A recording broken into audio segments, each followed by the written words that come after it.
ओम नमः शिवाय। पत्र टिके न जहाँ अधर में, गुण रत्नों का गिरिवर हो। कितना विस्मय किसे नहीं हो, जरा देख लो सिरपुर को।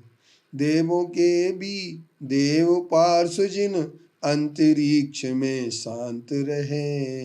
युगों युगों तक दिगंबरों का, जिन शासन जयवंत रहे। जब शिशु नाग वंश का अंतिम प्रतापी राजा अजातशत्रु भारत की भूमि से विदा ले चुका था, तो उस समय पराक्रमी राजा कोई भी शिशु नाग वंश में नहीं हुए। इसी कारण से शिशु नाग वंश के बाद नंद वंश का प्रादुर्भाव हुआ। नंद वंश के पराक्रमी राजाओं ने, प्रतापी राजाओं ने दक्षिण, पूर्व, उत्तर, पश्चिमी समुद्र और तटवर्ती हिमालय, कश्मीर, अवंती, कलिंग देश को भी अपने अंडर में कर लिया था, अपने प्रभाव में ले लिया था। कलिंग जिन नामक एक प्राचीन मूर्ति नंदलोग ले आए थे, उसे बड़ी विनय के साथ पाटलिपुत्र में उन्होंने स्थापित किया था और उसके इस कार्य से नंदनवर्धन का जैन धर्मावलंबी होना स्पष्ट हुआ। इसके लिए केपी जायसवाल जी ने लिखा है, king Nanda had taken away image non the Jina of Kalinga, carrying away idol of worship as a mark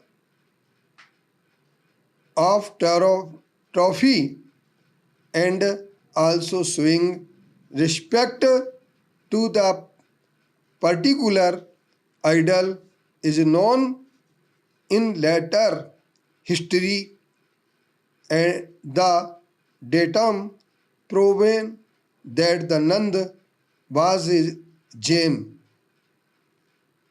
and Jainism who introduced Orissa very early.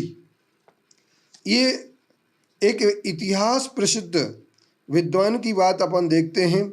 इसके साथ मुद्रा राक्षस नाटक और जैन साहित्य के इस राजाओं का होना सिद्ध होता है। अंतिम नंद का मंत्री नीति निपुण पुरुष था। मुद्रा राक्षस नाटक जीव सिद्धि नामक छपड़क अर्थात दिगंबर जैन मुनि के प्रति विनय प्रकट करते दर्शाया गया है।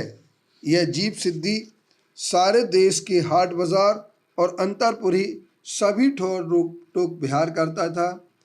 उक्त नाटक से स्पष्ट है ऐसा होना कि नंद वंश के राजा जैन थे।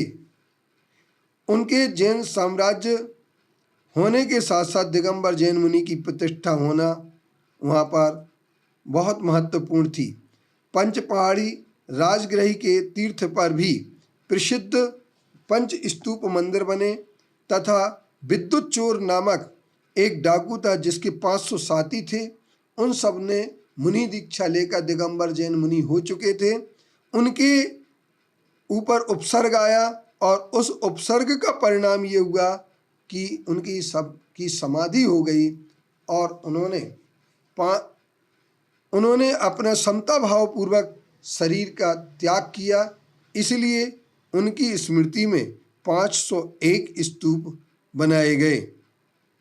ये स्तूप मथुरा में स्थित थे।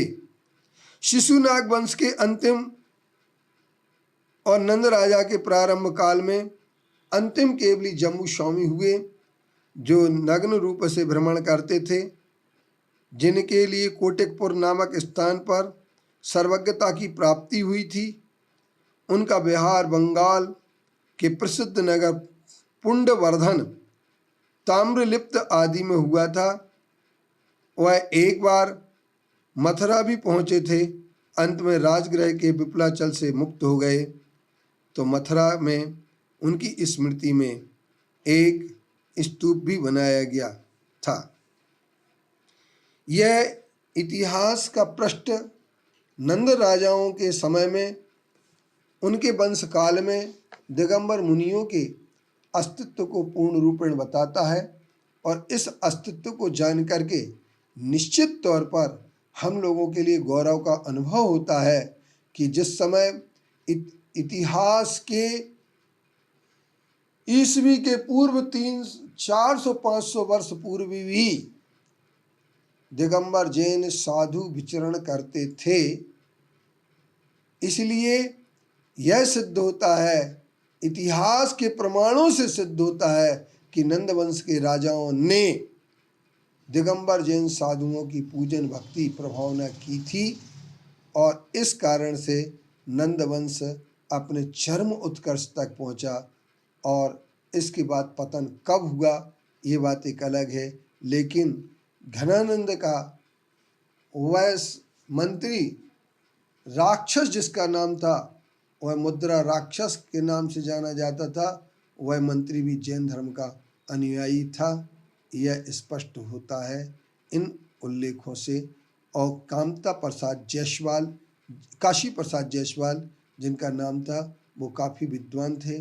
उन्होंने इस हिस्ट्री पर अपना अंकन करके एक प्रमाण पत्र दिया है कि नंद राजा के समकालीन दिगंबर जैन मुनि थे।